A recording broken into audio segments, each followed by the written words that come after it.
რასაც ევრობიუროკრატები საქართველოსთან მიმართებით აკეთებენ, იგივე არ მოსწონთ შეერთებული შტატებისგან. ბრიუსელი ვაშინგტონს შიდა საქმეებში ჩარევის გამო აკრიტიკებს.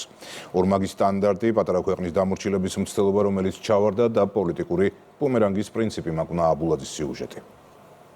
ევრობიუროკრატია ამერიკის წინააღმდეგ. ევროკავშირში დიდი ვნებათა ღელვაა. ევროპის შიდა პოლიტიკურ საქმეებში ჩარევის გამო ევროპელი ლიდერები დონალდ ტრამპს საყვედურობენ. ახლა მაღალი ტრიბუნებიდან ერთმანეთის მიყოლებით შეერთებულ შტატებს მითითებების გამო ის ხალხი აკრიტიკებს, რომელიც იმავეს საქართველოს მიმართ აკეთებს. ესეც პოლიტიკური ბუმერანგის პრინციპია. უცხოურ ჩარევას უნდა მივუდგეთ როგორც მთავარ პოლიტიკურ პრიორიტეტს. უნდა ვაღიაროთ, რომ დაუყოვნებლივ საჭიროებთ უფრო დიდ ამბიციებსა და მეტ რესურსს წინააღმდეგობისთვის. დათმობა ყოველთვის სისუსტის ნიშანია. ევროპა ვერ მისცემს თავს იმის უფლებას, რომ სისუსტე გამოავლინოს მტრებისა თუ მოკავშირეების მიმართ. დათმობა ნიშნავს უშედეგობას და მხოლოდ დამცირებას.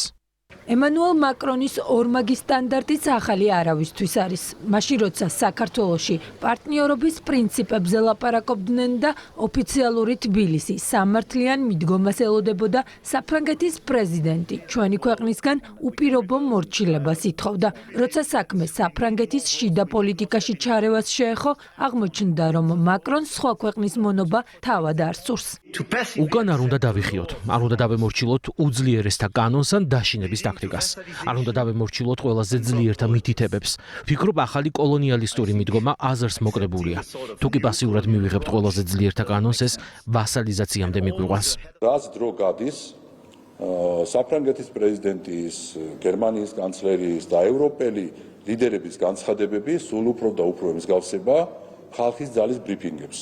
ეს ცოტა იუმორით, უფრო სერიოზულად კი ევროპა ახლა ზუსტად იმას იმკის, რაც დათესა. საქართველოდან წარსული მაგალითების გათვალისწინებით ბრიუსელის ახლანდელი ვითარება განსაკუთრებით კომიკურად ჩანს. საუბრობთ, რომ ვასალობა არის დაუშვებელი, საუბრობთ, რომ მონური დამოკიდებულება არის დაუშვებელი და ასე შემდგომ. დღეს რა საუბრობს მაკრონი? წუწუნებენ პირდაპირ გაგებით შეერთებული შტატების პრეზიდენტის განცხადებებზე და მოქმედებებზე, რომ რატო ერევა თურმე ამერიკა ევროპის შიდა საქმეებში. გამარჯობათ მეგობრებო, მოვიდა სამართლიანობა თქვენთანაც. გამომდინარე აქედან არის ზუსტად, რომ ევროკავშირს ეხლა ემართება ის, რასაც ხვის მიმართ ახორციელებდა უსამართლოდ მათ შორის საქართველოსთან მიმართებაში.